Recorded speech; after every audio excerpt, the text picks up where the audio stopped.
ఆడించి అష్టాచమ్మా ఆడించావమ్మా నీ పంట పండిందే ప్రేమ నిజంగా నెగ్గడం అంటే ఇష్టంగా ఓడడం అంతే ఆ మాటే అంటే ఈ చిన్నారి నమ్మదేంటమ్మా నిజంగా నెగ్గడం అంటే ఇష్టంగా ఓడడం అంతే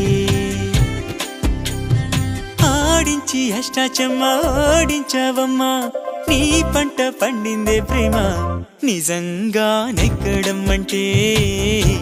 ఇష్టంగా ఓడడం అంతే ఆ మాటే అంటే ఈ చిన్నారి నమ్మదేంటమ్మా నిజంగా నెగ్గడం అంటే ఇష్టంగా ఓడడం అంతే